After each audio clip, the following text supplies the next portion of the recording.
planning an event, your event concept is a key factor to consider. There are subcategories which fall into this: your venue and what your business already provides, your location, as well as linking them all to the unique selling point of your company. Looking into how Wheal and Downland combine their historical venue and the types of events they hold. This is the Weald and Downland Open Air Museum. We're a museum that has historic buildings. We're over a large site, and the buildings in our collection looks at hundreds of years of history in our region. So we are a regional museum. We look at a collecting area for the southeast of England. But being in the South Downs National Park, we can say we have a beautiful site and very few people would disagree with us. A great collection, a fantastic site, and some great events to come to as well. We're also really well served by public transport, so we're very lucky. We are committed to not only rescuing buildings that can't be preserved on their own site but fit in with our collections policy, also educating people about those buildings and how they were constructed and in the preservation of those buildings. So when people come here, there's information for them to learn about the houses, within the houses, and from our volunteer stewards. This may feed into them wanting to come to an event to learn more and to maybe watch the horses in action ploughing the fields. When they've watched the horses in action ploughing the fields, they can also take a course with us if they want and learn how to drive heavy horses for ploughing. We've also got MSc courses in timber framing, so people can learn how these buildings were constructed. Our other courses will help people preserve their own historic homes if they live within them, or they might wish to learn to weave a willow basket, something they may have seen for sale at a show. So everything we do feeds into our core purpose of preserving these buildings and also preserving and encouraging interest. You need to consider your location and how this can benefit your events. You also need to consider how accessible your venue is. Here we have Westdean talking about their venue. Westdean College is an independent college internationally renowned for its teaching in conservation and creative arts. The college is part of the Edward James Foundation, a charitable trust, also comprising the Westdean Gardens, Westdean Tapestry Studio and Westdean Estates. Our fundraising events comprise those in the gardens, smaller gardens activities and college cultural activities. Our stunning location at the heart of the South Downs is a big attraction. The Westdean Gardens cover 90 acres, so we have plenty of room in the beautiful landscape for people to camp during Chili Fiesta. We are also part of the area's must-see tourist trail, with Goodwood down the road and Weald and Downland Museum next door. We're also close to airports, ferry ports and a mainline station at Chichester, and within easy reach of London, so ideally situated. The last aspect you need to factor into your event concept is the unique selling point of both your venue and your company. Our Park House here tell us about their unique selling point. We're a National Trust property. We're very lucky. We've got pretty much everything. So we've got a house, a garden and a 1,600 acre estate. But we're very lucky that we do have a reasonably main road that goes past us. So although it's very quiet on site, there is access to it. We're quite a unique venue. The views and things like that is what people really come to see out the back of the house. It's just this stunning view.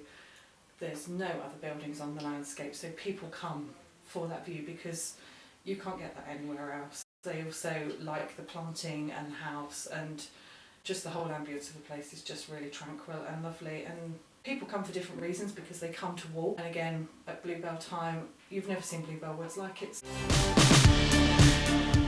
The next point you need to consider when planning a rural event is your product. You then need to plan how many events you'll be holding each year. Following on from that, you need to decide whether these events are going to be paid for events or an added value event. To cite this, we have Louise Washington from our Park House and Garden telling us how they go about this. When I first started 5 years ago, we used to do about 6. Last year we did 74. And again, some a couple of hours, some last for weeks. We sort of have 2 types of events. You've got paid for events and then what we refer to as an added value event. So an added value event, they might pay to come in, or if they're a member, they come in for free. But we'll have jazz bands on a Sunday afternoon and we don't charge for that. The benefit of that is on an average Sunday during the summer we might get 700 people through. If I put a jazz band on, I'll get 12 to 1,300 people through. Most of those will buy a cup of tea. So the takings in the tea room go vastly up, or they'll buy an ice cream and things like that. So the actual event pays for itself in the extra revenue that the site takes. No matter how silly your unique selling point seems, never give up on your dream. When the Chili Fiesta in Westdean Gardens first started out, they were told it would never work. Here in 2015, this is where the Chili Fiesta is at. Westdean Gardens Chili Fiesta is one of our earliest events and has grown from humble beginnings 20 years ago this year to one of the biggest and well-known chili festivals in the UK, which last year attracted a bumper record of 25,000 visitors. Westdean Gardens Chili Fiesta has won Sussex Magazine Winner Hospitality Event of the Year and Beautiful South Tourism Event of the Year Bronze Award. Another aspect of your event that you need to consider is your demographic. Who will you be targeting? There are many ways in which you can split these demographics. One is by using two subcategories, which are Curious Minds and Explorer Families. Here we find best practice in which the National Trust follow. Curious Minds category, and that would be your traditional, what's considered a National Trust member. So not necessarily an age group, but people that are coming because they're interested in countryside conservation, things like that. So they're anybody from a 30-year-old to a 70-year-old that's curious, they want to learn, they want to do things. And then the other side is what we call our Explorer families. And these are families that don't expect you to put everything on for you. They want to come, they want to learn, they want to get out and about. So again, that can be seasonal as to when they come, sort of out of season. We're very much Curious Minds. During the school holidays, Christmas, Easter, we're Explorer families. National Trust also cater widely for the children who want to learn more about the outdoors. They cater for these children by putting on a variety of events throughout the year. We do quite a range of events because we have obviously quite a diverse audience. So we have what we call programmes of events. So we have a programme of events based around a National Trust ethos of 50 things to do before you're 11 3/4. So that's for kids. And that can range from building dens. We also camp on site once a year and have bonfires and things like that. And that's to engage kids with the outdoors. When planning an event for families, do not only focus on the children. Remember that adults come with their children and you must cater for them as well. Putting this into best practice, here we have Wheel and Downland talking about their summer events. Children's activities in the summer, so they're very much family focused, but it often can be grandparents as well as parents and grandchildren, so it's across generations, which is really nice. On Westdean talking about their Easter egg trails and their Halloween fancy dress. Easter egg trails and Halloween activities in the gardens are aimed at local younger families, although accompanying adults come in Halloween fancy dress too. As a company, you must understand your market. You must also understand that different types of year can lead to different types of events.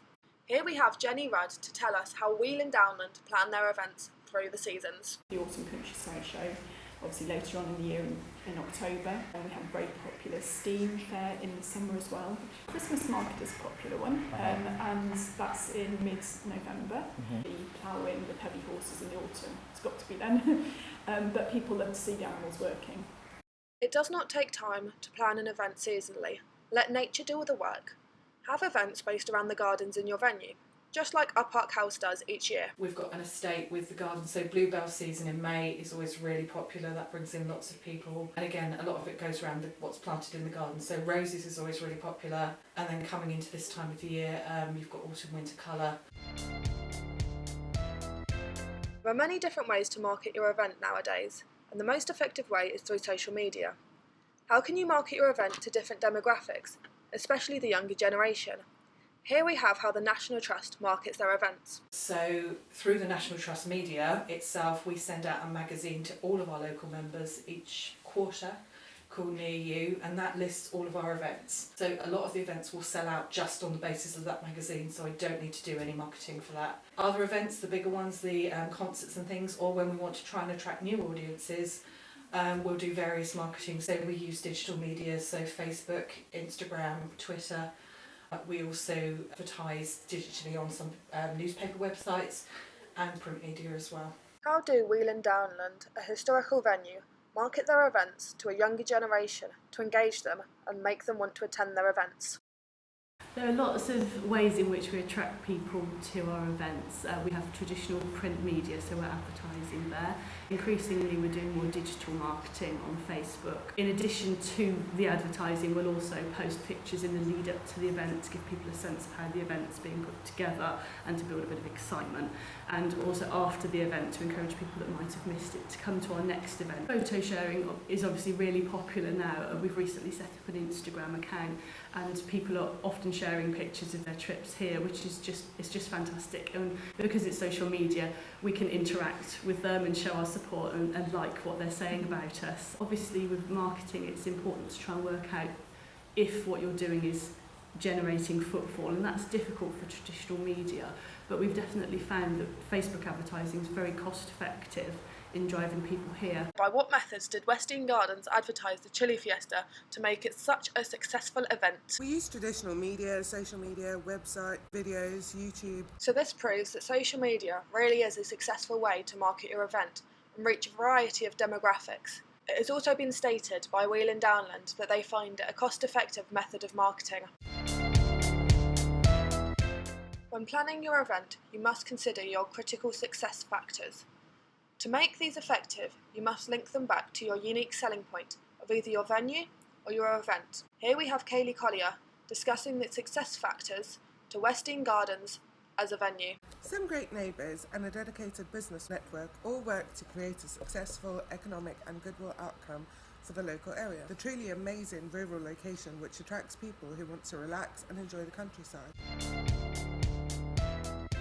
Finally, when planning an event, you must consider the risks that could occur. Different events carry different risks, so you must be thorough when planning. And a lot of National Trust places have stopped doing things like outdoor concerts and things like that, because the risk involved in that is if it rains, you don't have a concert and you still have to pay the sound guys, you still have to pay the staging, you still have to pay the performers, and that can run into the thousands and you have to give everybody their money back. So it is a risk that we do take. A lot of places have stopped doing it because they lost money on it. I haven't been rained on yet, so I tend to just go with it, and I think it's a risk worth taking. The bigger the risks you take, potentially the bigger the rewards are. A risk is not always a negative. The best way to look at a risk is not in a negative way, but in a positive mind frame. See them more as challenges than as risks. So how do Westdean Gardens deal with risk? More about challenges than risks. Good access links are key. Maintaining good work relations, including excellent communications.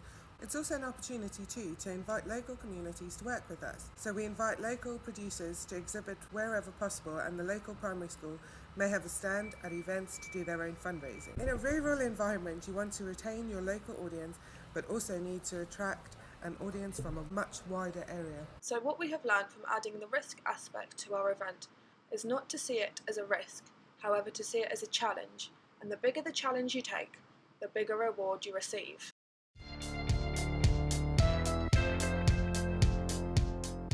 The first is your event concept, taking into consideration your company, your location, as well as your unique selling point. The second aspect is your product, the event. You must plan how many you are going to hold annually, as well as what type of event they will be. You must never give up on your dream, no matter who disagrees with you. Thirdly, you must consider your demographic, who you want attending your event. Remember, do not only think about the children at family events. You must understand your market. Fourth aspect you need to consider is how are you going to market your event, especially to engage with a wider audience. Finally, you must consider not only your critical success factors, but the challenges that come alongside planning this event.